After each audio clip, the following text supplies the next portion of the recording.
नमस्कार दोस्तों, कैसे हो आप सब लोग। SSC JE civil 2024 paper one का हम सॉल्यूशन कर रहे थे।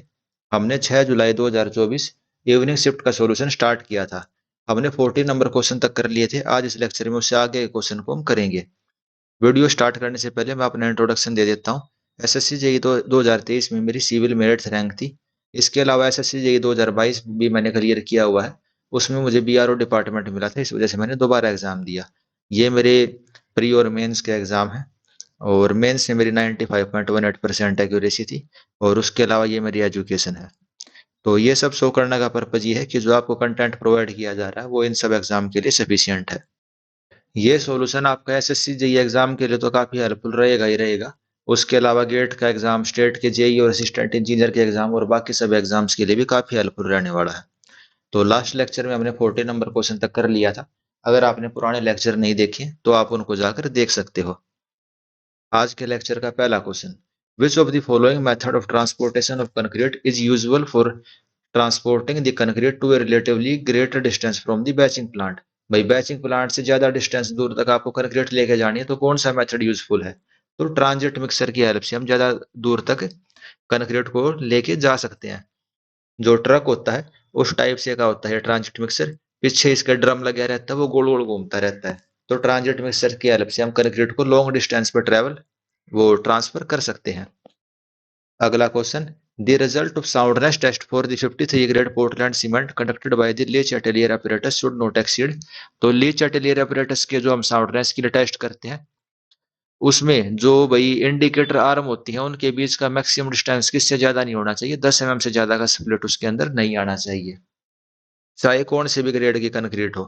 और लीच एटेलियर apparatus से हमें साउंडनेस किसकी वजह से मिलती है, केवल लाइम की वजह से मिलती है। ऑटोक्लेव में हमें लाइम और मैग्नीशिया की वजह से मिलती है। और सल्फर की वजह से हम साउंडनेस निकाल ही नहीं सकते। अगला question, in irrigation field crop require 60 centimetre of water in 15 days while the effective rainfall during that period is 15 centimetre, find the duty at the head of the field। आपको duty बतानी है। तो और भाई हमें उसकी वाटर रिक्वायरमेंट कितनी है 60 सेंटीमीटर, और 15 सेंटीमीटर की बारिश हो गई तो इफेक्टिव रिक्वायरमेंट कितनी की हुई 45 सेंटीमीटर की। और टाइम पीरियड कितना 15 डेज। तो इरिगेशन में जो हम फॉर्मूला लगाते हैं काफी फेमस फॉर्मूला है, duty into delta is equal to 8.64 B. तो सिंपल आपको फॉर्मूला लगाना था और आपकी ये ड्यूटी इसमें निकल जाती। तो 8.64 बेस पीरियड कितना 15 दिन का, डिवाइड बाय ये डेल्टा कितना 45 सेंटीमीटर। 45 सेंटीमीटर को मीटर में कितना लिखेंगे 0.45 मीटर। ड्यूटी हमारी कितनी आ गई 288 हेक्टेयर पर क्यूसेक। 43 का सी ऑप्शन। तो बिल्कुल ऐसे इजी इजी न्यूमेरिकल ही रहते हैं एसएससी जेई में। वैसे ये वाला न्यूमेरिकल भी आपको छोड़ देना था क्योंकि इतनी कैलकुलेशन भी हमें नहीं करनी। भैया ऐसा क्वेश्चन जिसमें 15-20 सेकंड से ज्यादा टाइम लगे उसको छोड़ देना, उसको आखिरी में देखेंगे। अगला question, which of the following property should the subgrade soil have in order to be use as a highway material. Subgrade soil की क्या क्या प्रॉपर्टी होनी चाहिए। भाई वो स्टेबल होनी चाहिए, इनकम्प्रेसिबल होनी चाहिए और ड्रेनेज उसका बढ़िया होना चाहिए। सोयल सबग्रेड की ये सब प्रॉपर्टी होनी चाहिए, स्टेबिलिटी, इनकम्प्रेसिबिलिटी और गुड ड्रेनेज।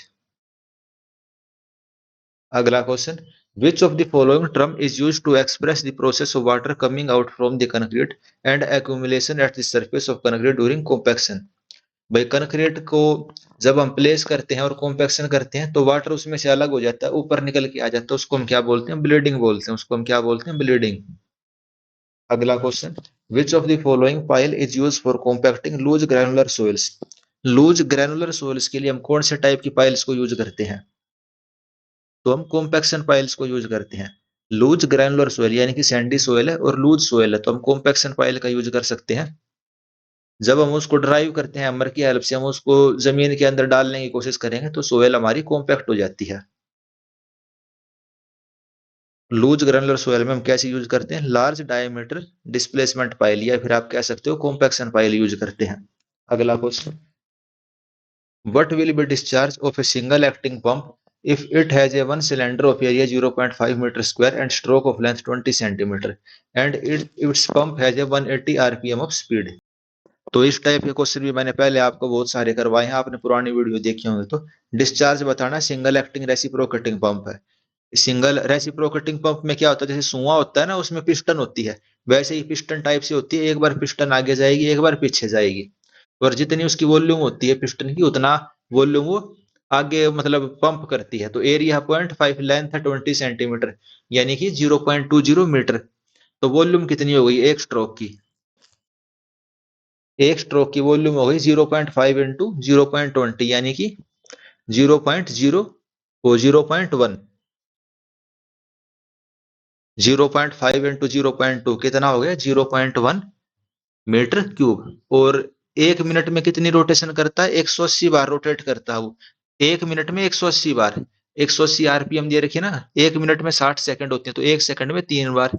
तो 3 × 10⁻01 कितना डिस्चार्ज हो जाएगा? 0.3 मीटर क्यूब पर सेकंड। अब कई बार क्या बूझ लेता है, डबल एक्टिंग पंप है तो इसको 2 से मल्टीप्लाई और कर देता है, अगर ये डबल एक्टिंग पंप होता। तो ये चीजें आपको याद रखनी है। बहुत ही जी क्वेश्चन आते हैं पंप से, बस आपको पता होने चाहिए। अगला question, 90% of the soil particle got retain over a 2 mm size and 50% over a 4.75 mm size, but will be the effective diameter. Effective size कह लो, इफेक्टिव डायमीटर कह लो, उसको हम किससे लिखते हैं? D10 से लिखते हैं। D10 का क्या मतलब है भाई? 10% पार्टिकल फाइनर है, यानी कि 90% पार्टिकल रिटेन हो जा रही है। तो वो वाला साइज कितना हो गया? 2 mm हो गया। क्वेश्चन में पहली लाइन में वही दे रखे 90% आर रिटेन ओवर 2 mm, तो इफेक्टिव साइज क्या हो गया? 2 mm हो गया। बस आपको डेफिनेशन पता होनी चाहिए, हार्डली 5 सेकंड लगी। अब की बार वाला कह लो या फिर हर बार वाला कह लो, एसएससी का पेपर बहुत आसान आता है, आपको चिंता करने की कोई जरूरत नहीं है। बस आपको एग्जाम हॉल में अच्छे से पेपर देना है और पता होना चाहिए कैसे पेपर देना है, जैसे हम इस वीडियो में सीख रहे हैं भाई, क्या अप्रोच होनी चाहिए, कैसे पेपर देना है। अगला question, the loss of life is maximum if the flood water suddenly enter the inhabited area at night. The loss of life during the flood is considered as, भाई बाढ़ की वजह से किसी इंसान की जान जाती है वो सबसे ज्यादा कब होती है? अगर रात के टाइम बाढ़ आ जाती है। और जो लॉस होता है इसको हम कैसा लॉस कहेंगे? इसको हम कहेंगे इनटेंगिबल लॉस। इनटेंगिबल का क्या मतलब है? जिसकी कभी भी पूर्ति ना हो सकी हो, ठीक है, जिसको हम माप नहीं सकते हो। एक तो होता है भाई, 1 किलो सेब का नुकसान हो गया भाई, आपने माप लिया 1 किलो सेब, और भाई 1 किलो सेब किसी ने आपको ला के दे दी, सरकार ने, आपकी पूर्ति हो गई। लेकिन किसी इंसान की जान चली गई, उसकी तो पूर्ति नहीं हो सकती ना, तो उसको हम क्या बोलते हैं? इनटेंगिबल। इस वाले क्वेश्चन को आप हिंदी इंग्लिश में करके भी आप आराम से कर सकते थे, अगर आपको इनटेंगिबल का मतलब नहीं पता था तो। अगला question, as per Euler theory buckling of long column occurs when. Euler के हिसाब से क्या होता है? लॉन्ग कॉलम की पहले बकलिंग होगी, यानी बकलिंग लोड उसका क्रिपलिंग लोड से या फिर क्रिटिकल लोड से कम रहे, वो ज्यादा रहेगा। यूलर ने हमें क्या बताया था भाई? लॉन्ग कॉलम के लिए Euler critical load crippling load की थ्योरी दी थी, यानी कॉलम हमारा पहले ही बकल कर जाएगा। पहले ही बकल करने का क्या मतलब है भाई? जो क्रिपलिंग लोड है हम अप्लाई लोड कर रहे हैं उससे कम रहेगा। Third option will be correct. Euler crippling load will be smaller than applied axial load. Euler ने क्या कहा था? पहले बकलिंग हो जाएगी, यानी कॉलम बीच से मुड़ जाएगा, क्रस नहीं होगा वो। तो क्रिपलिंग लोड कम है, तो इस वजह से क्रस होने से पहले बकल कर जा रहा है। अगला question, as per IS 1562 the diagonal scale A has a graduated depth of. तो डायगोनल स्केल जो ए होता है उसकी ग्रेजुएटेड लेंथ कितनी होती है? अब भाई IS 1562 किसने पढ़ा होगा? 3 लाख बच्चों ने पेपर दिया, शायद एक ने भी नहीं पढ़ा होगा। तो ये कुछ क्वेश्चन होते हैं जो छोड़ने के लिए होते हैं, ठीक है। बाकी अगले साल आ जाता है तो आप इसको अटेम्प्ट कर सकते हो। डायगोनल स्केल ए, उसके अंदर जो लेंथ होती है ग्रेजुएशन की, वो कितनी होती है? 150 सेंटीमीटर। डायगोनल स्केल ए के अंदर ग्रेजुएशन की लेंथ कितनी होती है? 150 सेंटीमीटर। ग्रेजुएटेड लेंथ यानी कि जहां पे मार्किंग लगी होती है भाई 1 सेंटीमीटर 2 सेंटीमीटर, उस टाइप से उसको हम ग्रेजुएटेड लेंथ बोल देते हैं। 150 सेंटीमीटर होती है डायगोनल स्केल में। अगला question, which of the following option serve all the three objective mentioned above. तो इनमें से कौन सा ऑप्शन ऐसा है जो इन सभी ऑब्जेक्टिव को पूरा करता है? कौन कौन सी ऑब्जेक्टिव है? प्रमोट द ह्यूमन हेल्थ, भाई इंसानों की हेल्थ ठीक ठाक रहे, क्लीन एनवायरनमेंट रहे, और डिजीज ना हो, डिजीज ना हो। तो ऐसा कौन सा सिस्टम प्रोवाइड करता है हमें? तो सैनिटरी सिस्टम।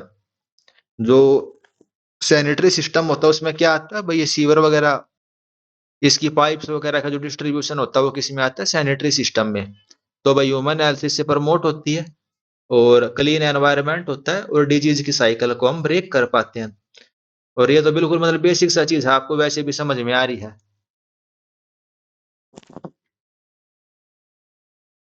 अगला question, which of the following is a type of detailed estimate. इनमें से डिटेल एस्टीमेट का टाइप कौन सा है? तो सर्विस यूनिट, क्यूबिकल कंटेंट और प्लिंथ एरिया, ये सब है अप्रोक्सीमेट एस्टीमेट के टाइप। और जो रिवाइज एस्टीमेट है वो हम किसके लिए बनाते हैं? डिटेल एस्टीमेट का पार्ट होता है। रिवाइज एस्टीमेट किसका पार्ट होता है? डिटेल एस्टीमेट का। 5% से ज्यादा अगर कॉस्ट बढ़ जाए तो रिवाइज एस्टीमेट। अगला question, identify the incorrect statement regarding the ready mix concrete. गलत स्टेटमेंट आपको बतानी है, तो इन चीजों को बहुत ध्यान से देखना। भाई इनकरेक्ट लिखा हुआ है, ऑल ऑफ दी अबव, या फिर सही गलत, ये चीजें ध्यान से देखनी होती हैं, गलतियां इन्हीं में होती हैं। पहली स्टेटमेंट देखते हैं। The mix design of the RMC is a tailor made to suit the placing method of the contractor. Ready mix concrete का क्या मतलब है? भैया अपने लैब में उसका मिक्स डिजाइन आप प्रिपेयर करते हो, और उसका मिक्स डिजाइन आप किस तरीके से प्रिपेयर करोगे? भाई जो कॉन्ट्रैक्टर ठेकेदार है, जो भी कॉम्पेक्शन का मेथड यूज करेगा उसको सुटेबल रहे वो। भैया हमें तो पता है ना कॉन्ट्रैक्टर किस टाइप से कॉम्पैक्ट करेगा, तो उसी के सुटेबल मेथड के हिसाब से हम उसको डिजाइन करेंगे। Second statement, ready mix concrete increase the speed of construction. इससे कंस्ट्रक्शन की स्पीड बढ़ जाती है, बिल्कुल सही बात है। Ready mix concrete in the wet condition is transported by using a transit mixture from the batching plant to the construction site. भाई जहां आपका बैचिंग प्लांट होगा, वहां से आप कंस्ट्रक्शन साइट तक कंक्रीट को ट्रांसपोर्ट करोगे ट्रांजिट मिक्सचर की हेल्प से, तो बिल्कुल सही बात है। फोर्थ स्टेटमेंट देखते हैं। Ready mix concrete pack in bag should be added with the hydration activator while mixing with water. तो रेडी मिक्स कंक्रीट है, बैग के अंदर पैक करते हैं उसको, और हाइड्रेशन एक्टिवेटर उसके अंदर डालते हैं जब उसको पानी के साथ मिक्स करेंगे, तो बिल्कुल ही गलत स्टेटमेंट है। कंक्रीट को आप बैग के अंदर पैक करोगे? तो दिखने ही लग रही है भाई, चौथी स्टेटमेंट तो बिल्कुल ही गलत है, और पहली दूसरी तीसरी सही है। कोई भी भाई साइट होती है, मान लो 20 किलोमीटर का रोड बनने लग रहा है, तो ठेकेदार क्या करता है? बीच बीच में कहीं कहीं अपने प्लांट बना देता है। मान लो उसने 5 किलोमीटर पे बना दिया, फिर 15 किलोमीटर पे, और आसपास का जो एरिया है 5 किलोमीटर का, वहां पे वो कंक्रीट वो कैसे पहुंचाएगा? ट्रांजिट मिक्सर की हेल्प से। और बड़े बड़े प्लांट में आरएमसी का यूज करते हैं। अगला question, which of the following type of aggregate is preferred in road construction so that great density of the road layer is achieve. कौन से टाइप ऑफ एग्रीगेट हम यूज करते हैं रोड कंस्ट्रक्शन में? तो ऑल इन वन एग्रीगेट हम use करते हैं, जिसमें हर साइज के एग्रीगेट अवेलेबल हो। अगला question, among the following factor that can cause an error during the distance measurement in chaining, the compensating error is caused by। जब आप चेन सर्वे करते हो तो उसके दौरान कुछ एरर प्रोड्यूस हो जाती हैं, तो जो कंपेंसेटिंग एरर होती है वो किस वजह से होती है? भाई दो टाइप की एरर होती हैं।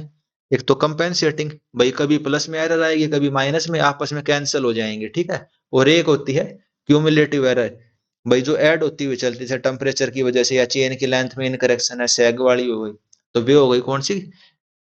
क्यूमुलेटिव एरर, या फिर मतलब क्यूमुलेटिव ऐड होती जाती है वे वाली एरर। और एक होती है कंपेंसेटिंग, यानी कि कैंसिल होती जाती है। तो इनमें से कौन सी एरर ऐसी है?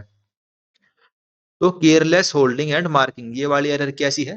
कंपेंसेटिंग। एक बार आप भाई स्टाफ को थोड़ा आगे की तरफ हेल्ड कर पकड़ लोगे, एक बार थोड़े पीछे की तरफ, तो कभी प्लस मेरी ज्यादा रीडिंग ले लोगे, कभी कम रीडिंग ले लोगे, तो आपस में कैंसिल होती चलेंगी वे।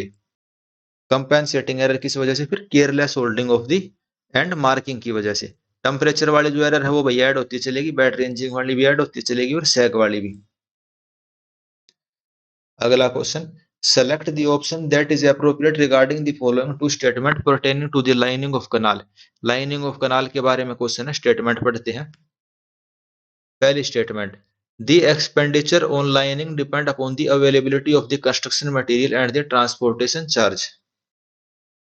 जो लाइनिंग का खर्चा होता है भाई, कनाल यानी कि जो नहर है, नहर को पक्का करने का खर्चा होता है, आपने कंक्रीट लगा के उसको लाइनिंग करोगे उसकी, वो किसके ऊपर डिपेंड करेगा? कंस्ट्रक्शन मटेरियल की अवेलेबिलिटी और ट्रांसपोर्टेशन चार्ज के ऊपर। बिल्कुल सही बात है। क्यों करेगा? क्योंकि भाई दूर से मंगवाना पड़ेगा तो महंगा पड़ेगा, पास से मंगवाएंगे तो सस्ता पड़ेगा। रीजन आ गया समझ में आपको? अभी से नहीं, देखते हैं क्या रीजन बताया है। To reduce the expenditure on lining, material which are available in the vicinity of the project should be utilise. तो करीब करीब इसने भी वही बात कह रखी है भाई, जो पहली स्टेटमेंट, दोनों को इकट्ठा पढ़ते हैं। भाई जो लाइनिंग का खर्चा होता है वो कंस्ट्रक्शन मटेरियल की अवेलेबिलिटी के ऊपर और ट्रांसपोर्टेशन चार्ज के ऊपर डिपेंड करता है। क्योंकि अगर हमें कॉस्ट कम करनी है, तो जो आसपास अवेलेबल मटेरियल है उनको यूटिलाइज करना पड़ेगा। तो क्या ये इसकी सही एक्सप्लेनेशन बनने लग रही है? जी नहीं, सही एक्सप्लेनेशन नहीं बनने लग रही। अगर ये ऐसे लिख देता, भाई खर्चा कम कर, मतलब पास में से अगर हम मटेरियल लेंगे तो हमारा खर्चा कम होगा, तब ये बात मतलब इसको एक्सप्लेन कर देता। अभी क्या है, दोनों स्टेटमेंट सही है लेकिन दूसरी पहले वाली को एक्सप्लेन नहीं कर रही। दूसरी स्टेटमेंट में ट्रांसपोर्टेशन चार्ज कम हो जाएगी या और कुछ हो जाएगी, उसको अच्छे से एक्सप्लेन नहीं करता, इस वजह से हमने करेक्ट एक्सप्लेनेशन उसको नहीं माना। बाकी आप भी कोच लगा के इसको पढ़ोगे तो आपको चीजें क्लियर हो जाएंगी। अगला question, which of the following statement regarding the vertical circle of A theodolite is correct. तो जो वर्टिकल सर्कल के बारे में आपको सही स्टेटमेंट सिलेक्ट करनी है। जो वर्टिकल सर्कल होता है थियोडोलाइट में, वो वर्टिकल एंगल्स को मेजर करने के लिए यूज करते हैं। और जो वर्टिकल सर्कल होता है वो फिक्स रहता है, लेकिन उसके ऊपर जो ग्रेजुएशंस होती है यानी कि मार्किंग रहती है, वो टेलीस्कोप के साथ मूव कर सकती है। जैसे मान लो हमें किसी बिल्डिंग का टॉप पॉइंट हो कितने एंगल पे है, तो हमने टेलीस्कोप से उस बिल्डिंग के टॉप को देखेंगे, भाई फोकस करेंगे उसके ऊपर, तो हम ऐसे देख लेंगे वर्टिकल सर्कल के ऊपर कितने का एंगल बनने लग रहा है। तो वर्टिकल स्केल जो होता है वो फिक्स रहता है, लेकिन जो ग्रेजुएशन स्केल होता है वो टेलीस्कोप के साथ मूव करता रहता है। इस वाले पॉइंट को आप याद कर सकते हो भाई, ये वाला भी नया क्वेश्चन है, प्रीवियस ईयर में कभी नहीं आया, रूटीन में भी हम इसको नहीं पढ़ते। तो ये वाला सिंपल आप याद कर सकते हो, वर्टिकल सर्कल के बारे में क्या चीजें करेक्ट है। वर्नियर स्केल हमारा फिक्स रहेगा और ग्रेजुएशन स्केल हमारा मूव करता रहेगा। अगला question, distance travel by a vehicle after the application of brake to the dead stop is known as the. भाई ब्रेक लगाने के बाद और रुकने तक का जो डिस्टेंस होता है वो क्या कहलाता है, ब्रेकिंग डिस्टेंस। उसको हम क्या बोलेंगे, ब्रेकिंग डिस्टेंस। एक होता है stopping side distance. Stopping side distance के अंदर दो चीजें आती हैं, लेग वाला और ब्रेकिंग डिस्टेंस। लेग होता है रिएक्शन टाइम में, और ब्रेकिंग होता है भाई ब्रेक लगाने के बाद से लेकर रुकने तक का डिस्टेंस। अगला question, which of the following property of water make the rain drop to form the rough spherical surface. जो पानी की बूंदे होती हैं वो स्पेरिकल सरफेस के भाई स्पेयर की शेप में बन जाती हैं। पानी की बूंदे गोल क्यों होती हैं, यानी कि ये कहना चाह रहा है तो किसकी वजह से, सरफेस टेंशन की वजह से पानी की जो बूंद होती हैं वो गोल होती हैं, स्पेरिकल शेप होती है उनकी। और एक चीज याद रख लेना, जो स्पेरिकल शेप होती है उसका जो सरफेस एरिया है वो सबसे कम होता है और किसी भी शेप के कंपैरिजन में, तो इस वजह से वो स्पेरिकल शेप में कन्वर्ट हो जाती है। अगला question, which of the following is not a primary objective of the design of track way track geometry. जो ट्रैक वे ट्रैक ज्योमेट्रिक होती है उसके अंदर क्या देखते हैं हम, भाई पॉइंट की क्या लोकेशन रहेगी, क्रॉसिंग्स की क्या लोकेशन रहेगी, और भाई गोज वगैरह हम फिक्स करते हैं। तो किस लिए करते हैं, ताकि जो रेलगाड़ियां होती हैं उनकी स्मूथ रनिंग होती रहे, मैक्सिमम स्पीड हमें अचीव हो और सेफ्टी मिले हमें। Carry only the light axle load, भाई इसलिए हम ट्रैक की ज्योमेट्री नहीं करते, भाई कम से कम लोड वो कैरी कर पाए। ठीक है, हम ज्योमेट्री तो इसलिए डिजाइन करते हैं मैक्सिमम स्पीड पे चल पाए और सेफ्टी के साथ चल पाए। तो फर्स्ट सेकंड थर्ड के लिए हम ट्रैक ज्योमेट्री को हम वो करते हैं, डिजाइन करते हैं, ना कि carry only light axle load के लिए। अगला question, in the laboratory determination of the California bearing ratio test on the soil as per IS 2720, the CBR value are usually reported for penetration value for. तो CBR value होती है हम कितनी penetration के लिए निकालते हैं, तो 2.5 mm की पेनिट्रेशन और 5 mm की पेनिट्रेशन के लिए हम CBR वैल्यू को निकालते हैं। लोड कितना लेते हैं, 1370 किलो और 2055 किलो का लोड हम कंसिडर करते हैं, स्टैंडर्ड लोड जो होता है। अगला question, in which type of dressing of stone are about 1 cm vertical और horizontal groove sunk with a chisel having its shape as a hollow semi circle. तो अब की बार क्या है, ड्रेसिंग ऑफ स्टोन से भी लगभग हर सेट के अंदर एक क्वेश्चन डाल रखा है। भाई वो ड्रेसिंग का कौन सा मेथड होता है जिसके अंदर 1 cm वर्टिकल और हॉरिजॉन्टल ग्रूव बनाएंगे सेमी सर्कल की शेप के स्टोन के अंदर, तो वो होता है पंच ड्रेसिंग। कौन सी ड्रेसिंग, पंच ड्रेसिंग। तो ऐसे याद कर सकते हो भाई, पंच करके हमने उसके अंदर 1 cm डाया का एक छेद सा ग्रूव बना दिया स्टोन में, वो कौन सी ड्रेसिंग होगी, पंच ड्रेसिंग। अगला question, Bernoulli equation is applicable for. Bernoulli होती है स्टेडी इनकम्प्रेसिबल फ्लूइड्स के लिए, किसके लिए, इनकम्प्रेसिबल फ्लूइड्स के लिए। Next question, suitability for a particular type of foundation does not depend upon the. भाई कौन सी टाइप की फाउंडेशन हम यूज करेंगे ये किस चीज के ऊपर डिपेंड करती है, भाई सोयल किस प्रकार की, क्ले है, सैंड है, ब्लैक कॉटन है, ग्राउंड वाटर टेबल कितनी डेप्थ के ऊपर है, लोड हम कितना लगाने लगे हैं, इन चीजों के ऊपर डिपेंड करेगी। लेकिन ऑप्टिमम मॉइस्चर कंटेंट के ऊपर हमारी सोयल की फाउंडेशन डिपेंड नहीं करती। ऑप्टिमम मॉइस्चर कंटेंट कहाँ पे काम आती है, जो एम्बैंकमेंट होती है भाई, जो आप रोड कंस्ट्रक्शन करते हो वहां पे काम आती है ये। Next question, which of the following factor is not accounted in the cost estimate of A reinforced concrete water tank. RCC water tank के डिजाइन में इनमें से हम कौन सी कॉस्ट को कंसीडर नहीं करते। तो भाई टैंक का डिजाइन कर रहे हो भाई, कितनी हाइट है, कॉस्ट उसके ऊपर डिपेंड करेगी। वही ज्यादा हाइट होगी तो ज्यादा कंक्रीट लगेगी, लेंथ होगी उसके ऊपर भी डिपेंड करेगी, स्लैब की थिकनेस के ऊपर भी हमारी कॉस्ट डिपेंड करेगी।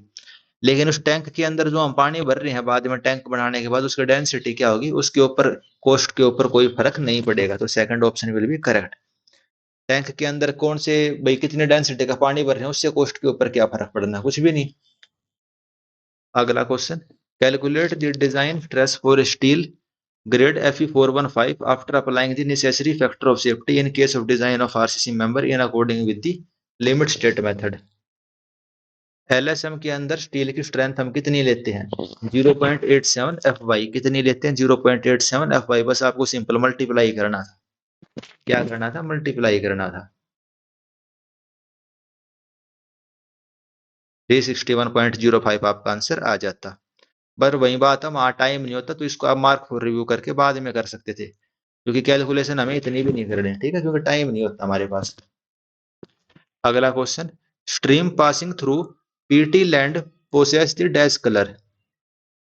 तो जो पीटी लैंड के थ्रू सोयल हमारी पास करती है, स्ट्रीम्स पास करती हैं भाई, नदियां वगैरह जो होती हैं, उनका कैसा कलर होता है, उनका ब्राउन कलर होता है। ये पीटी सोयल कौन सी होती है, जो आपने पीट सोयल पढ़ी होगी ना, PEAT, पीट सोयल, वो कौन सी सोयल होती है, ऑर्गेनिक और इनऑर्गेनिक सोयल का एक टाइप से मिक्सचर टाइप की सोयल होती है, उसको हम क्या बोलते हैं, पीट soil. Fully decomposed organic matter होता है इसके अंदर। और इसके अंदर से अगर कोई नदी पास करेगी या स्ट्रीम पास करेगी तो क्या कलर होगा उसका, ब्राउन कलर होगा भाई, मिट्टी मिट्टी वाला कलर होगा। अगला question, for a balancing beam section the limit state is reach when the. आपने भाई बैलेंस बीम बनाई है, एक होती है ओवर रीइंफोर्स, एक होती है अंडर रीइंफोर्स, एक होती है बैलेंस बीम। तो भाई क्रशिंग ऑफ कंक्रीट और यील्डिंग ऑफ स्टील दोनों एक साथ होएगी तो उसको हम क्या बोलेंगे, बैलेंस बीम, यानी दोनों एक साथ फेल होने लग रही है। अंडर रीइंफोर्स के अंदर तो स्टील फेल होएगी, ओवर रीइंफोर्समेंट के अंदर कंक्रीट फेल होएगी, और बैलेंस वाले के अंदर दोनों एक साथ फेल होएंगी। There is simultaneously crushing of concrete and yielding of steel. Concrete crush करती है और स्टील हमारी यील्ड करती है, इस चीज को भी याद रख लेना। क्रश करेगी कंक्रीट और यील्ड करेगी स्टील, क्योंकि स्टील डक्टाइल होती है, कंक्रीट हमारी ब्रिटल होती है। अगला question, which of the following indicate a preliminary stage of dead knot where the fiber of knot are not firmly held in the surrounding wood। तो इस वाले डिफेक्ट को हम क्या बोलेंगे, लूज नोट बोलेंगे। कनोट क्या होता है, KNOT। ये वो वाला डिफेक्ट होता है भाई, जब पेड़ बड़ा होने लग रहा है तो आपने उसके टहनियां तोड़ दी, ठीक है, जो स्टीम के ऊपर, जो तने के ऊपर टहनियां होती हैं उनको तोड़ दी, तो उसके निशान रह जाते हैं, उसको हम क्या बोलते हैं, नोट बोलते हैं, KNOT। और जो प्रीलिमिनरी स्टेज होता है डेड नोट का, भाई जो नोट के फाइबर होते हैं सराउंडिंग वुड के अंदर अच्छे से भाई फर्मली हेल्ड नहीं होते, टाइटली नहीं पकड़ी हुई होती हुई, तो उस वाले डिफेक्ट को हम क्या कहेंगे, लूज नोट। तो ठीक है दोस्तों, आज इस लेक्चर में इतना ही करते हैं। अब हमारे 30 क्वेश्चन बच गए हैं इसके, ये बचे हुए क्वेश्चन हम नेक्स्ट लेक्चर के अंदर कंप्लीट करेंगे। Thank you.